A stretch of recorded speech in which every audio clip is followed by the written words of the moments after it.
I'm very, very good. How are you? Just looking at your Oh, picture, just looking at your photo while I was waiting put me in a good mood. that's so lovely. And I know you know the Dale Haddon. And so I've been looking so forward to this. Yes, yes. Yeah, a very special woman. A blessing Oh, to have known her.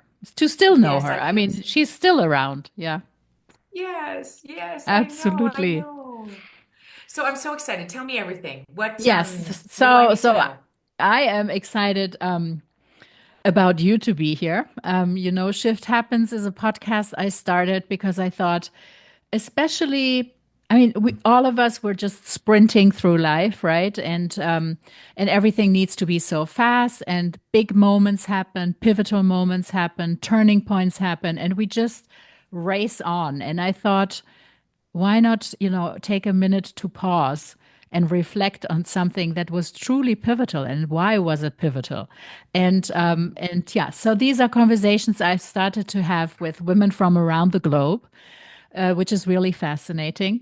And they share their stories. I create the space for them to share their stories, but also what they've learned from it. And even though each story is so individual, there is so much that connects us. And you as a as such a how can I say, trailblazer in terms of reconnection and bringing people together, and the knowledge that you've created over this. I thought it's like just the perfect match for us to speak. Ah, I'm all in. I'm all in. Let's do it. Yes. So before I get a little bit further into the topic, I usually ask my guests a few questions. Dogs or cats? Are you allowed to say neither? Sure. Neither. Cats I can't stand, and I was bitten by a dog when I was little, and my babysitter made me watch Cujo when I was 6. So Yeah. I'm not a fan. I mean, there's certain dogs that have captured my heart, but they're few. Okay. Okay. Yeah. Still or sparkling? Mm, sparkling all the way. Apples or oranges? Apples. What is your superpower? To translate really hard things into messages that resonate with the soul. What is your current state of mind? I am so sad. My father passed away. We buried him on Thursday. And Oh, I I'm am so in this sorry. paradox. Yeah, thank you. I'm in this Yeah. paradox of sadness and hopefulness because the spirit guides that I've gained, including our friend Dale Hatton, in the last 6 months, has given me a unbelievable shift in this universe that made me so sad that they're not on this side anymore. Hmm. But the hope in what we can do now with people who I think know um, me or my soul, and that they're on the other side, it just gives me so much hope. And so I feel like it's this very interesting juxtaposition in this moment. Hmm. It's such a tender phase and tender time. So wow, I mean, thank you so much for being here Oh, and sharing this. I mean, grief is such a big process, right? It's also one of these shifts that we often, yeah, I don't know. I mean, it's very individual, but it's also often very rushed through. listen, I'm not a fan. Okay, so this is what I know to be Yeah. true. I'm not a fan. I've been a psychologist for 20 years, and I am very good, as we talked about, at this process of, I think, assisting other people in making sense of hard things. And I love that. I do not love making sense of my own hard things. Not a fan. Mm, mm, And I would really like to just put all of those things together and let's go.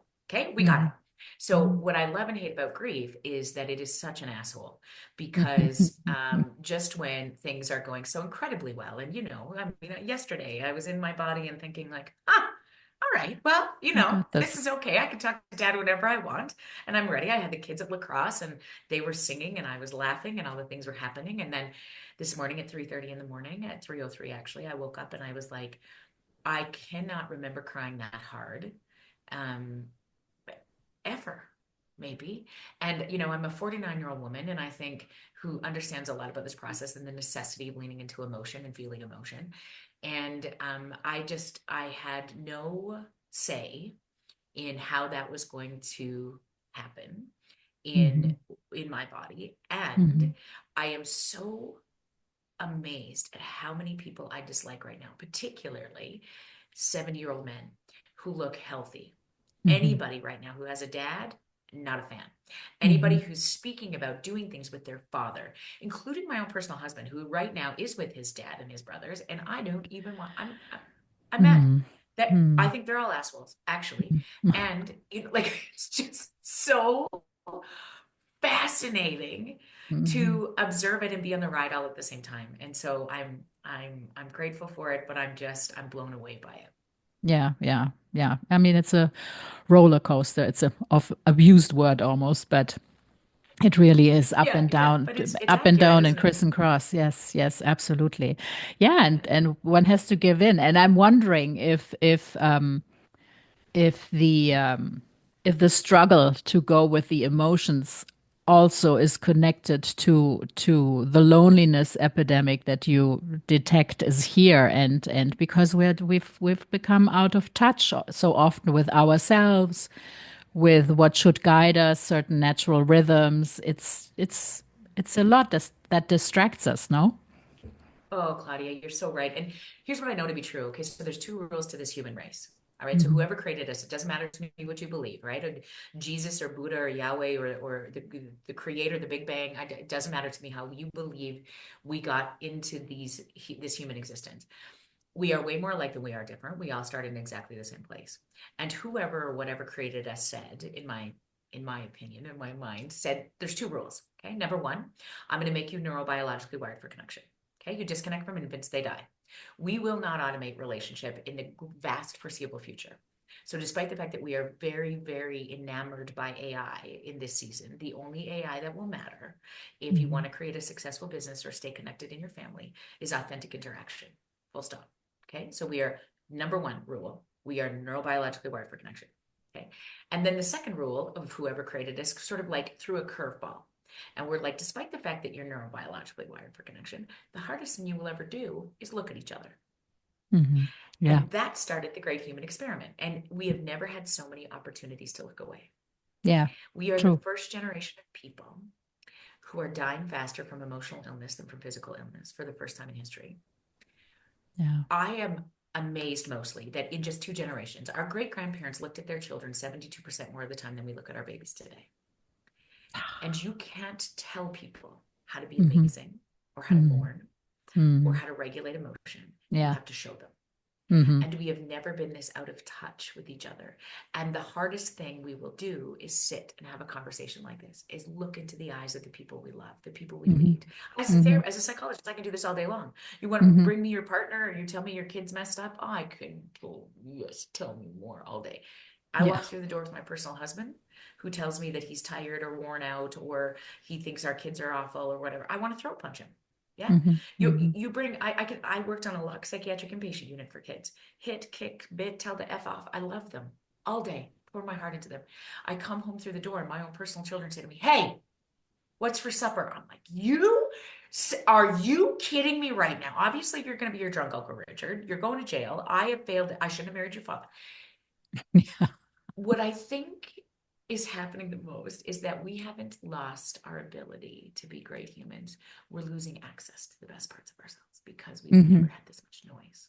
Hmm. Hmm. Hmm. And Yeah. so it's Yeah. very difficult and it's only going to Hmm. get harder, right? Hmm. It's only going to get Hmm. harder. I think, Claudia, like if I think about different cultures globally, if I think about even what has been a major shift is the amount of time we get to spend alone or in Hmm. connection with each other. So even in one generation, when my father would come home from work, nobody could get him. Nobody. Hmm. Now, I wake up in the morning and before I even pee, I mean, I didn't grow up with social media. When I say this to our children, I say, "Do you know your dad and I are older than Google?" Like we don't have a script for this in our at a cellular level, okay? Because we're a half a generation into this. Yeah. But before I even pee, I'm checking my phone. And I'm in that email. There's nothing in there that's going to be good. Okay. So the neurophysiology that changes, that never had an opportunity to change for my mother, your father, was my cortisol spikes because there's nothing in that email that's going to lower it. Generally speaking, we don't get the email that says, "Oh my God, you landed this big guest. Yeah. Yeah. The Yeah. funding came through." 98% of it is like, "Oh, that was a shitty episode. You said these things wrong. You have messed up here. Here's your bad test results," whatever the deal is. And so our shoulders are like this before we even pee. And then we jump into Mhm. our socials just to see what other people are doing. And obviously, we're not drinking enough collagen. Everybody got the menopause. People are all having family pictures. We don't. We're, whatever. Before that, we even step into our people, our shoulders are up. And entirely throughout Mhm. the day, Mhm. we're attached to the phone. And I mean, I wear an Apple Watch because I'm almost 50 and I'm trying to keep my steps up so I don't die. And Mhm. this now connects me to all of my children, all of my best friends, my parents, and every sports mom that is attached to the app that talks about where the kids should be all the time, right? All the bitches that are in there telling me all the things that I'm not doing right. Okay. And so this ease of accessibility to my nervous system is something that Yeah. I Yeah. just, Yeah. Yeah. Yeah. it's too Yeah. much, right? And Yeah. so it's hard. I am hopeful though. I mean, it is too much, and we realize that now. It's all in a way very young and very fresh. And what, like 20 years that we have the iPhone almost. And so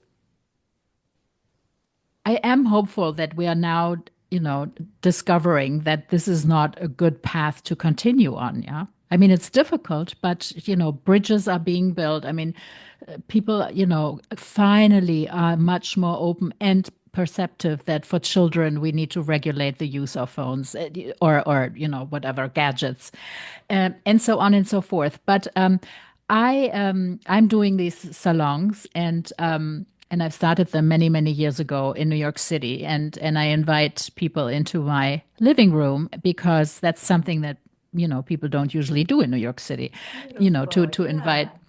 And it has always been about the connection and really not the small talk, but the substantial conversation where you really sit in a circle, and it's not about eating, it's not about drinking. And like, Yeah. no one eats and no one drinks because they are so immersed in these like 90-minute conversations. Yeah. And Beautiful. and um and I think, people start to realize that this is what they are craving and that they what they need. Yeah. And probably spaces like in your podcast, you speak to people who have, so much knowledge in this space, and luckily the message can be spread, Mhm. that we are all one, right? My goodness, yes. And I agree with you. I think that I've never had this much hope for humanity. Hmm. I do feel that we are going to have to break apart a little bit more. I do think that we haven't reached that crisis point, despite the fact that we are, dying faster from emotional illness for the first time in history than from physical illness. Yeah. That we've never seen these levels of mental health issues Mm.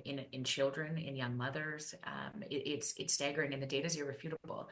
The question becomes, we're wired for connection, and what technology has offered us. And I don't even know that the creators of this space, the Steve Jobs or the Metas of the world, understood how good they were, because we are wired for connection. And what happens is, in these little devices that are portable, everything and everybody I love is right here. So when I'm giving a speech, I talk 100 times a year, and I have to be so good because what I'm up against is your boyfriend, Mhm. the sale on Spanx that is only going to be on for the next 20 minutes, your block blast game that allows you to just, you got to get, and so John Haidt, to your point, has written Hmm. a book called The Anxious Generation. Yes. And the most brilliant, I think, in really taking a hard line in the impetus of, kids are not that good. They Mm-hmm. cannot separate, not because we want to sort of hearken their freedom or their access to technological advances. It is, we actually have to be the prefrontal cortex that says, look at me, baby boy, and take away the opportunity that their Snapchat buddy or Mm-hmm. the person they're trying to date or their group of friends, because we're wired for connection, is so much sexier than learning integers. Like, Mm-hmm. no educator stands a chance Mm-hmm. against Yeah. those things. And Yeah. so when that is removed, even if it's put in their bag, their bag at Mm-hmm. their feet, the data is Mm-hmm. irrefutable. They cannot Mm-hmm. separate. Even if Mm-hmm. you allow them in their locker, they will make Mm-hmm. any excuse to pee, that they're not feeling well, all of those things, because they want to get to that connection, not because they're awful, not because they're attention-seeking manipulative liars, not because the kids these days are going to be terrible. It's not true. No. I've assessed and treated 1,000 kids in North America. I've never, not one time, met a bad one. Not one time. Mm-hmm. It is providing the situations in which, I mean, we're not that good. At night, I understand that the greatest predictor of wellness is sleep. That is so true. I know this to be true. I've written books about it. And at night, when I have solved the problems of the world and been inundated with lots of messages during the day, I feel justified to watch another Dateline episode at 1 a.m. Okay? The perfect thing to regulate a nervous system, right? Some girl is getting murdered in Tallahassee at 1 o'clock in the morning. My body does not know that she not in my bed. Okay, Mm-hmm. my body doesn't know. I mean, I'm right into Narcos right now. I watch Pablo Escobar, the greatest Yes. drug dealer of all time, and I think that I get exhausted too. I shut it off, and my body doesn't know we're not in Colombia. You know, Yeah. so Yeah. 2 hours later, I wake up Yeah. like this, and women Mm-hmm. say this to me all the time. I'm so exhausted. It must be the menopause. It must be the no, no, ma'am. Mm-hmm. We, Mm-hmm. and maybe it is, but Mm-hmm. we are now so inundated with such noise that, Mm-hmm. we know Eastern philosophical practices know this better than anybody, right? The Mm-hmm. Mm-hmm. stillness that is required to Yeah. process what this life brings us is Mm-hmm. huge. And Mm-hmm. even one generation ago, our Mm-hmm. parents, regardless of your spiritual belief, had a day of rest. Mm-hmm. Yeah. There, Sunday. you were obligated, even if you didn't believe, to sit in a church service or to a mass or to a prayer. And even if you didn't go, nothing else was open. Yeah. So you were obligated, yeah. And at the end of the day, the TV shut off at a certain time. The phones, nobody could, you couldn't, we don't have that luxury. And so Mm-hmm. now the accessibility has proven to be, I think, the most detrimental thing to our nervous system. Mm-hmm. And I think the smartest intervention will be to understand how the focus on our nervous system is going to be more important than any behavior we take. Because you can drink all the kale or go for all the runs, do all the yoga you want.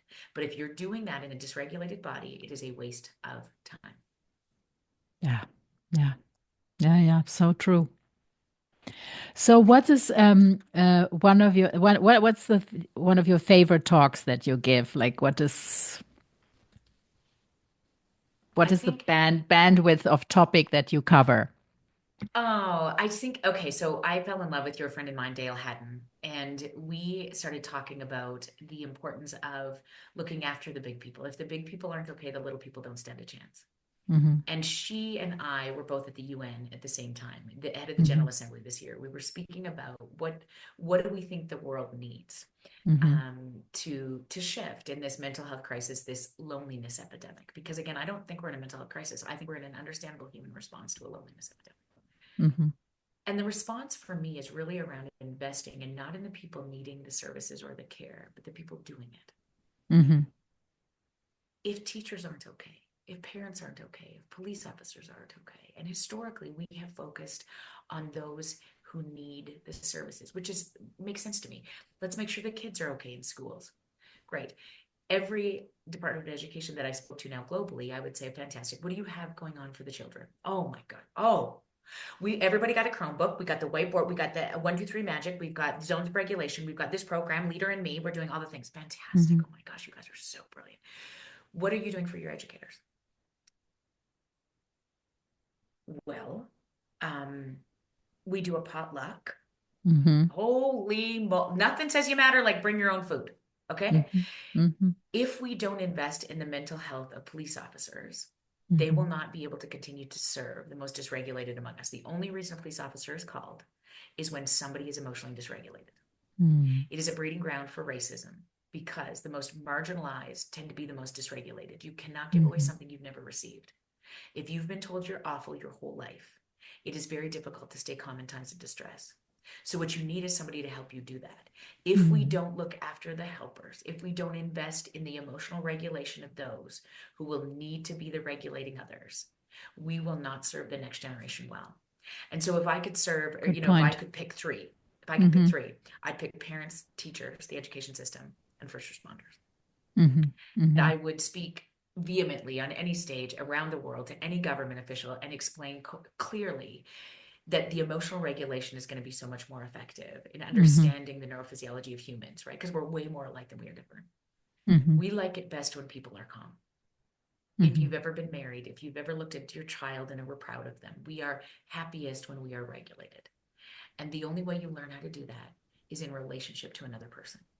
Yeah. And if we've never been this disconnected, that will be the greatest cost of the generations that follow ours if we don't do something about it Yeah.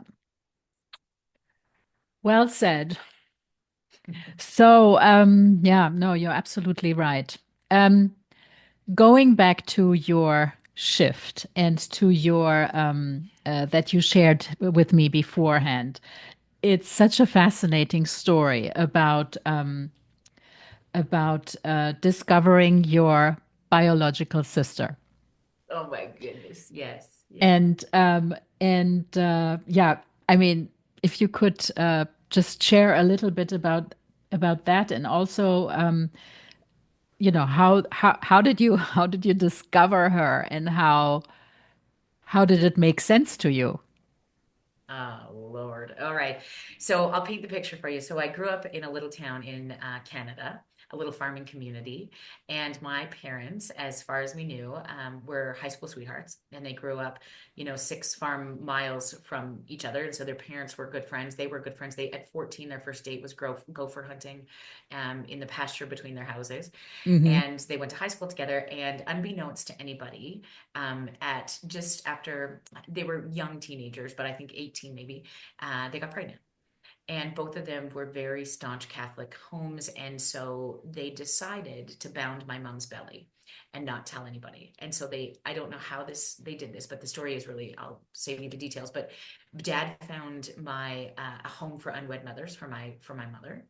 And they made up a story that mom was going to go away and work just right after, high school for a few months in this other city and learn some things. And so everybody bought it. And she had my sister, and painstakingly, she talks about the sobbing and the screaming of, having to hand her over to the nuns, and the Hmm. very clear conversations about you don't look for her, you were signing her away. They did get some choices on who would raise her, and Hmm. they asked for Ukrainian background and a Catholic faith and all the things that they had grew up with, but my father had never even seen her. My mom did all of this alone, and he picked her up, 2 months after, 6 weeks after she had my sister, and they came back home, and the story just ensued that the job didn't work out, and away they went. 2 years later, in 1972, they had her in 70, and they got married, and they had me in 75, and they had to have me at a hospital away from our small town, and they made up a story that there was complications because they would have seen my mom's scar, and the local doctor, who was also, of course, our family friend. And so Wow. then we go on with our lives. They Hmm. have me, they have my brother, and ironically, my parents were very stand-up citizens in our community. Hmm. Later, we come to find out that my father was having multiple affairs. He was a very, very successful businessman, but at the time, not a lot of people sort of knew that about him, about them. Their marriage dissolves, and we're devastated as a family of four, and that becomes the mark on our story. Like, how could this Mm. have happened? I didn't understand any of it. As the oldest Mm. daughter, I tried to put all of it back together and maintain the Mm. relationship beautifully with both of them. And then we Mm. go on, and my brother gets married, and I get married, and I'm pregnant with our first son. And my mom calls me home to the house that, we were for the weekend, and my husband was away. So I was like, of course. Oh my gosh, I'd love to come home for the weekend. So we're sitting at the kitchen table, and into this house, my dad and mom had been divorced for many years. But in the house that we grew up in, my dad walks in the back door with my brother, and we all sit down at the kitchen table and in the places that we had sat when we were children. And my dad starts Hmm. to cry, and my mom starts to cry, and my father says, we need to tell you something that we haven't told anybody in 40 years. And I think, what could that be? So I don't think you could be dying for 40 years. So maybe you're Hmm. gay. Like, this was the thing that I was thinking, like, what possibly could the Hmm. thing be? And he said, you have a sister. You two have a full biological sister, and she's found us. And so we were like, well, at least they're not dying. So it was sort of like, oh, okay, like we can handle this. Hmm. And they're like, and she's found us. And we were like, what? And Oh. they said, well, she looks so much like your mother. And Joan, she sounds just like you. And I was like, whoa, time out. You've met her? And they're like, yes, we have. We both met her separately. And we just wanted to know if you'd like to meet her. And I was like, Jesus, like, hang on a second. Like 2 minutes ago, I was the oldest child and the only daughter. And now I'm the middle kid. Like, no, I don't really, I mean, just a minute. And my brother, who's much nicer than me, he's like, of course, Dad, of course we'd like to meet her. And he's like, okay, great. She's in the garage. Like a puppy. And she always corrects me because she's like, I wasn't in the garage. I was on my way to the garage. But anyway, within a few minutes, in walks this human that is our full biological sister. And I remember my brother and I holding hands as we watched her drop, and this is not what Kurt and I do, but we were standing there holding hands. And she drove up the driveway and came in, and it was just like the most surreal experience.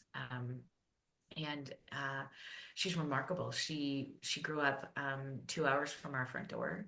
We Hmm. were at the U of A, the university at the same time together. We lived 6 blocks apart. We never knew it. She got an undergrad degree in psychology. She married a firefighter. She has a baby that is, the same age, about the same age as our children, and he looks more like me than my boys do. And she's been with us for 15 years, and we just buried our father, my father, her biological father, last week, and she's a part of all of it now. So it has been, Wow. yeah, it's been Yeah. the most beautiful love story. And I know it Hmm. often, sometimes doesn't work out, for adopted families in this way, but it has been the greatest gift. I'm so grateful that she found us when the records were unsealed. I can't imagine learning this about my father, and not having had a decade to talk to him about it. Mm. um, Watching them, the two of them, just making sense of like, how could you have held this secret from everybody, including all four of their parents went to their grave not knowing.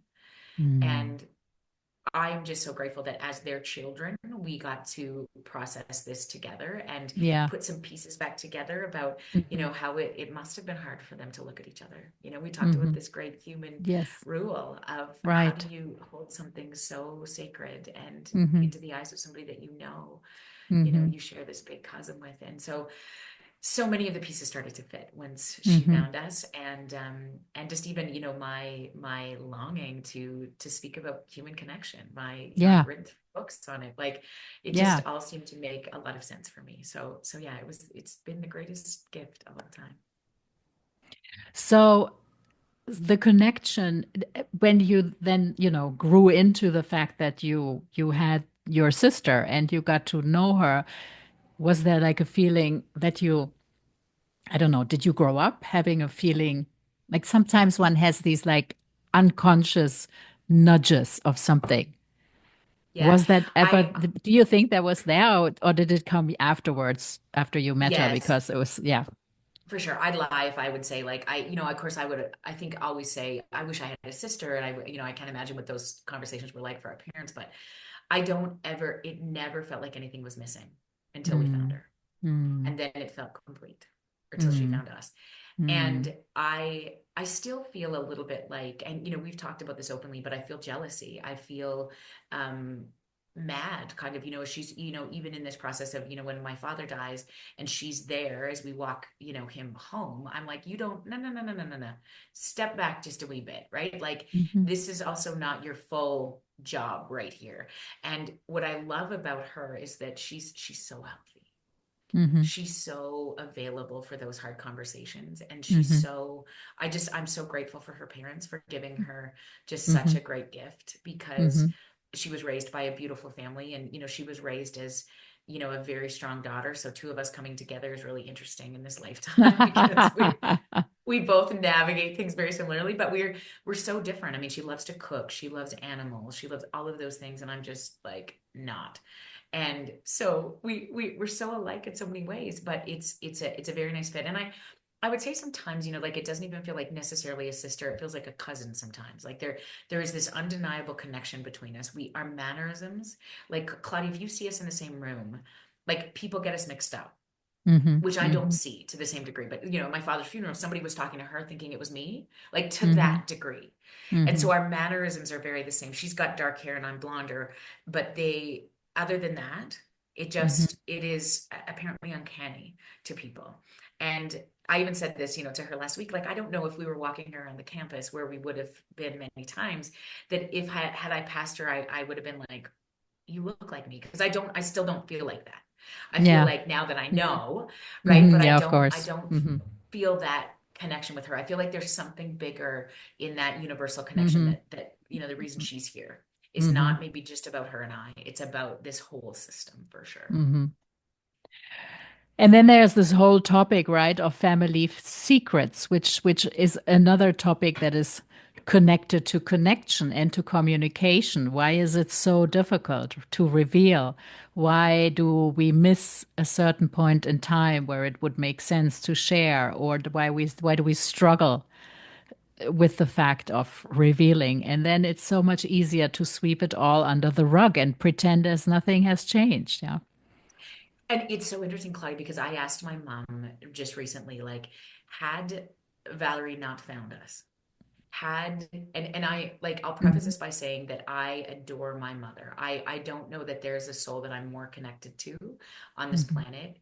I feel very lucky to be in the presence of this woman. And she's been my biggest fan, my biggest supporter, the biggest, everything.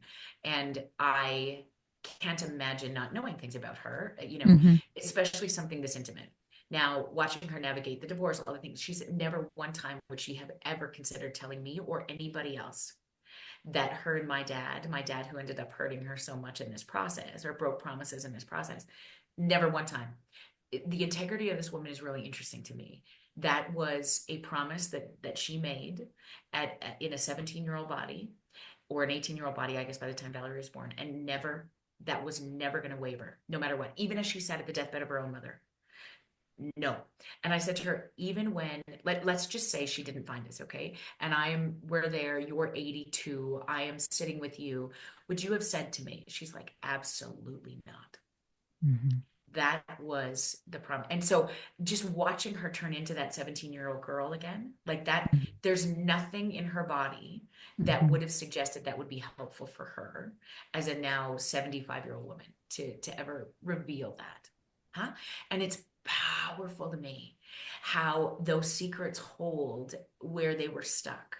Mhm. That's Mhm. what that is the wherewithal that we get to make that decision about when we talk about something, or if we talk, do Mhm. we reveal it now? And Mhm. typically the issue is because we're still processing whether we tell in the moment when it became a part of our story, Mhm. not who we are now. And that's often why therapy is helpful, huh? Yeah, Because it yeah. grows us up from that point. But I don't think, and of course, because she never told anybody about it, she'd been in some therapy, over my father and our family, and reconnecting to my dad. They had quite a beautiful relationship at the end of his life. Mhm. Friends, certainly. And but she never told that story. And after Val found us, I said to her, so do you think it would be helpful, to go into therapy and talk about it? And she's like, no, Mhm. like we're good now, aren't we? Yeah, And I was like, yeah. oh, geez, I don't Wow. know that we are, Ev, but Yeah, okay. yeah, yeah, And, yeah. like, it's just like, Mhm. this is the way it goes. And she's just, Mhm. yep, nope, I got it. I'm like, all right, okay, Mhm. you know. Mhm. So it's fascinating to me about where it's safe, whether you've had the permission in your life to talk about hard things. I don't think anybody keeps a secret to with the intention of harming other people. I think they keep Yeah. a secret because in their bones they believe that is the best course of action. Mhm. And at one Mhm. given time, it probably was. Mhm. Yeah. Yeah. Yeah. I mean, in this My case, mom of says course, even to protect to this herself. day, Yeah. yeah, she didn't want to disappoint her mom. She didn't Yeah. want to disappoint dad's parents. And there was no anything. She said, I had many opportunities in the hospital because my sister, when my sister was born, there was her head was a bit coned, which is often, happens in C-sections or, whatever. Mhm. And so mom heard that in the delivery room and was like crying loudly because they weren't even going to let her hold her. And she just was screaming and said, please, please, please, please, I just need to see her. I just need to know she's okay. And so the nurses Oh, were like, look, listen, like, look at me, look at me. You need to understand that if you hold this baby, you might not want to let her go. And mom's like, I will let her go. I have to. I know I do, but let me just see her. And so she held her for 20 minutes and, loved her and loved on her. And as they took her from her, she said, I wailed. And they kept saying to me, are you sure? And she mm. said, I am so sure. I am so, there is nothing in my life that would allow me to return to that little town with a baby. And she will be better. Can you, Wow. that's my mom. That's Wow. my mom. And I'm just so amazed at, Wow. this Mm. strength and the Hmm. integrity of her. And I think Yes. about, my gift to be able to use that in this way. So I think about her often, and I think Mm-hmm. in as dad has walked home, even I think about mom probably more than I thought about dad, but I also can't imagine what that would have been like in his body, how Mm-hmm. much he would have let down the first woman he loved, and Mm-hmm. knowing that he wasn't with her, that he just picked her up after she had a baby, that they never really talked about it again, that they had another daughter 5 years later that looked just Mm-hmm. like her. Mm-hmm. Like, as a Yeah. psychologist now, Yeah. I'm Yeah. just like, sweet mother. Yes. Like, how are we this Mind-boggling. normal? Yeah. Right? Yeah. Yeah. Yeah. Yeah. Right? Oh, well, then that's why your hope one is can be hopeful. I mean, humankind regulates itself, at some point. But still, this is what a huge story. Yeah, big, but so nice, that you connect and that you have this gift, of sharing connection and of sharing and speaking about the importance of connection and helping people to find their way to each other in which form it may Yeah, be. Yeah. Yeah. yeah, yeah. No, that's really fantastic. So I wanted to ask you just a little bit different and coming to the end of the conversation. So you said you are giving like 100 talks all over. You have the podcast. You're an author. You're a mother, wife.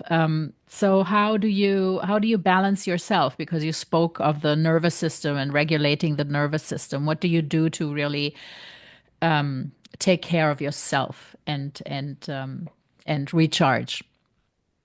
So, first of all, I would say I don't balance it. So, Yeah. it is probably the the greatest ongoing debate of all time. So, I would Yeah. say I'm shitty at it most days.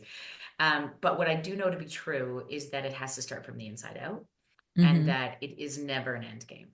So I understand. So, we talked at the top of the show a little bit about, the neurophysiology that I think becomes the most important thing. And what I mean by that is regulating your own system. And Mm-hmm. so we're very good at understanding breathing. We're very good at understanding, those sorts of things. But when you feel it in your body, it's something very different.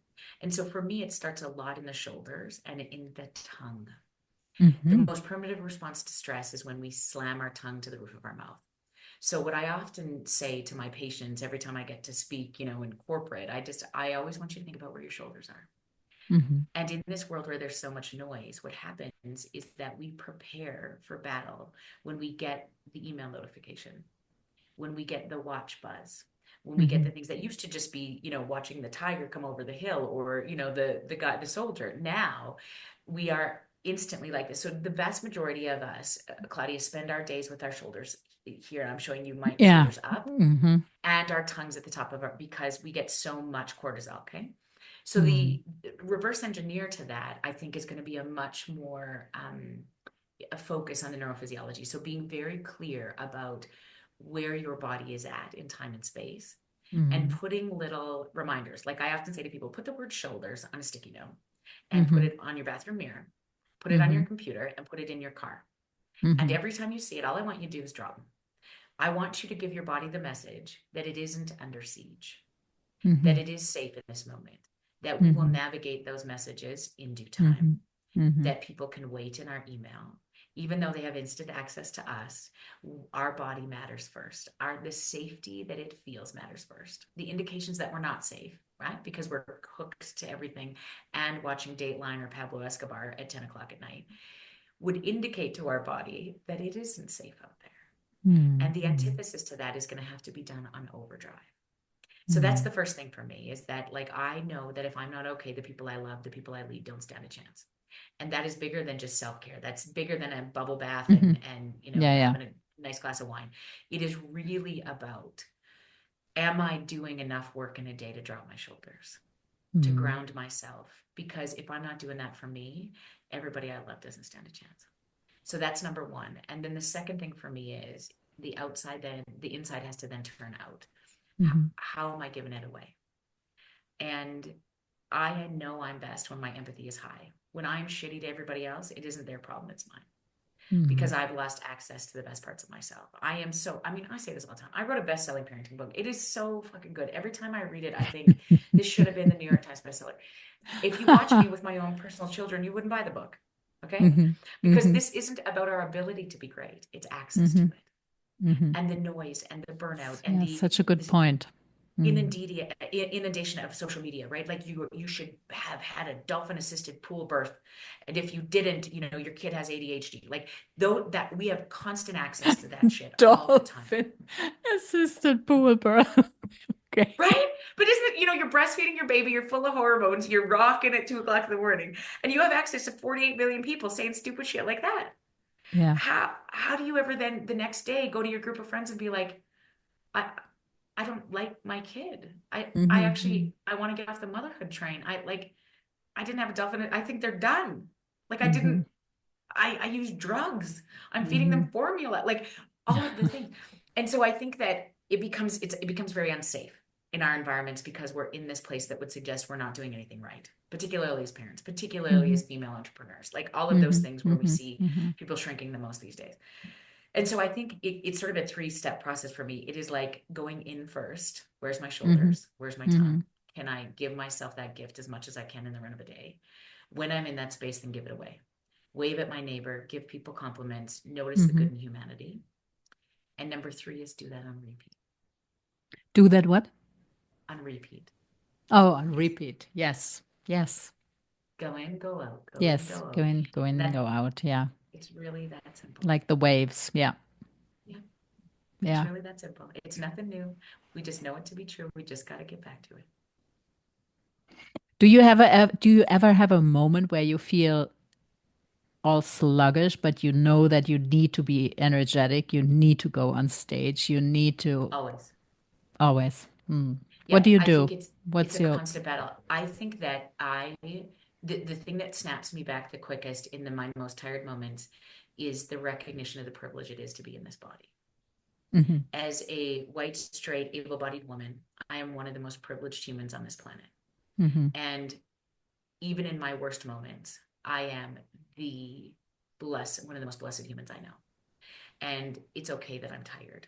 It's okay sometimes that I don't feel like it. It's okay that I'm sad and that I'd rather go back to bed and miss my dad today than get on a podcast.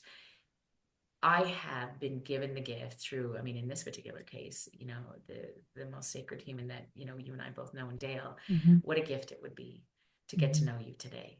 hmm And how many opportunities I wouldn't have to do that. And hmm even if, one person was listening to this today, my gosh, how could I not? How could you hmm not? And I think that's the thing that gives me so much hope. It makes me get out of bed every day. I've hmm never been at 49 years old. I've never been this optimistic in humanity. I've never felt this good in my body. Um, I think because it is so critical to stay grounded in the fact that we're just walking each other home. That's a Ram Dass quote. We are just walking each other home. hmm And when you have the privilege of being a walker, either because you're a podcast host or a speaker or a therapist or a parent oh man, that's Yeah. why we're here. Yeah. Yeah. That's why we're Yeah. here. Yeah. Yeah. It's a beautiful gift and purpose. Yes. Yeah. To live Yeah. on. Yeah. And it's Yeah. endless. It's just, Yeah. It's it's the fuel endless. that I need on the hardest days. Yeah. Beautifully said. Beautiful ending. I'm really very sorry for the loss of your father, and Yes. I And for the loss of appreciate your it friend. Yeah. I'm sorry to hear that. tremendously that you took the time today to speak to me and yeah and share these incredible insights and stories.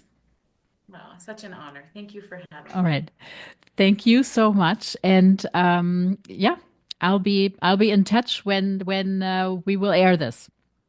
Oh, do it. And I would love to share it. And, whatever I can do to be helpful, Claudia. I'm up here in Canada, but we're good podcast listeners up here. So you just let me know All and right. we'll throw it all over our socials too. Okay, super. Thank you so much, Yes, you're Jody. It was welcome. Take lovely care. to meet you. Okay, bye bye. Ciao.